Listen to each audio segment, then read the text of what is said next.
Thank you, Mr. Chair. In congressional hearings, the minority party gets to select its own witnesses. And of all the people that Republicans could have selected, they picked Candace Owens. I don't know Miss Owens. I'm not going to characterize her.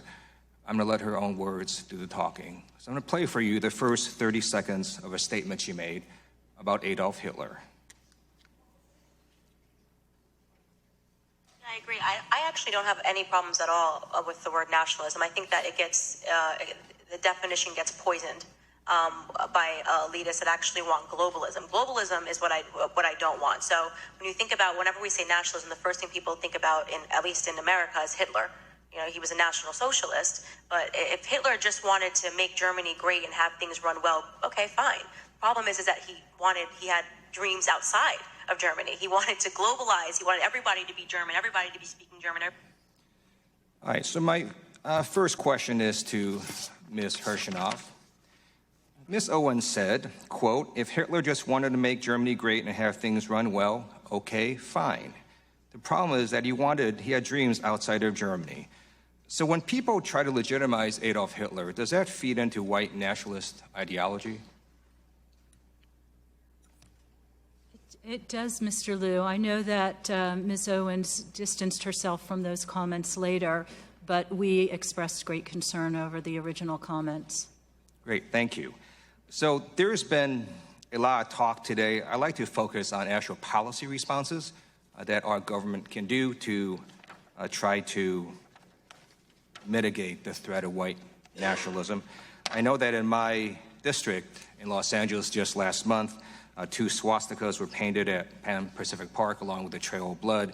I met with Jewish constituents in my district who mentioned that at their synagogues, they've all had to increase security.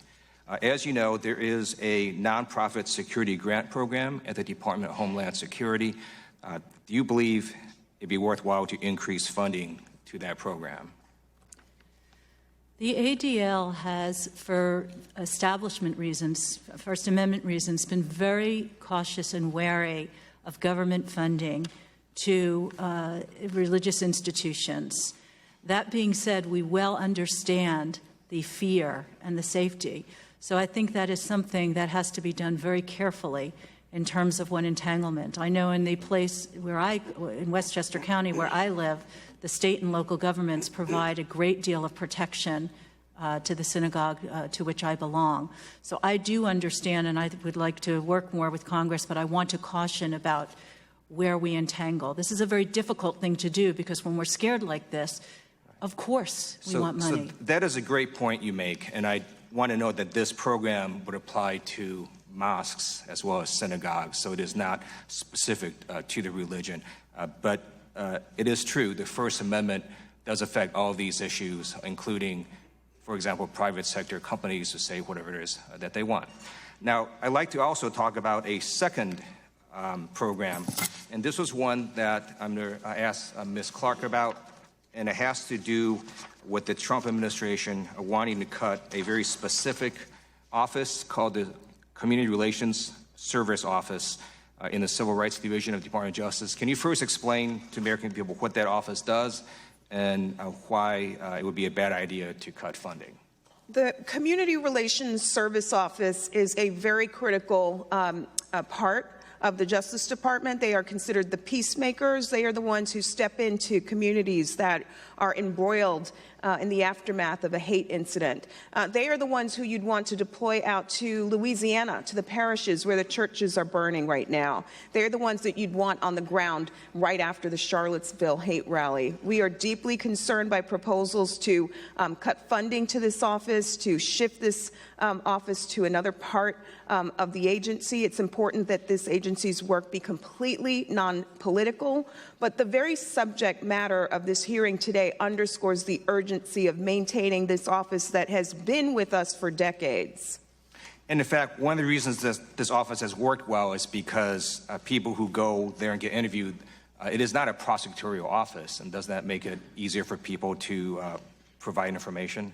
That's right. They are the peacemakers. They are the ones who go in and connect with communities that are suffering in the aftermath of a hate incident. They connect with victims of crimes and hate crimes and connect them with services. And most importantly, they're the ones who help to ensure that an incident doesn't escalate and lead to more tension. So we need this agency now more than ever.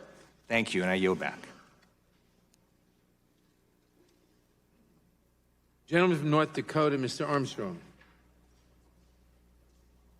Thank you, Mr. Chairman, and I would yield my time to Mr. Reschenthaler from Pennsylvania.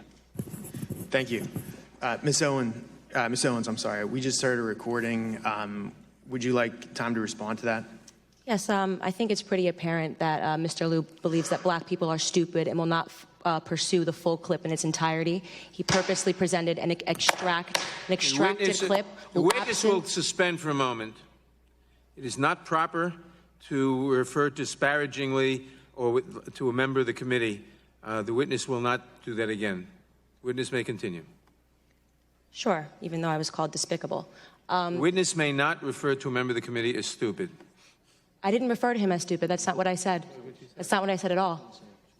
You didn't listen to what I said. May I continue? Please.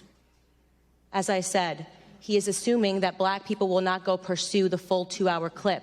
And he purposefully he cut off, and you didn't hear the question that was asked of me. He's trying to present as if I was launching a defense of Hitler in Germany, when in fact, the question that was asked of me was pertaining to whether or not I believed that whether or not I believed in nationalism, and that nationalism was bad. And what I responded to was that I do not believe that we should be characterizing Hitler as a nationalist. He was a homicidal, psychopathic maniac that killed his own people. A nationalist would not kill their own people. That is exactly what I was referring to in the clip, and he purposely wanted to give you a cut-up similar to what they do to Donald Trump to create a different narrative. That was unbelievably dishonest, and he did not allow me to respond to it, which is worrisome and should tell you a lot about where people are today in terms of trying to drum up narratives.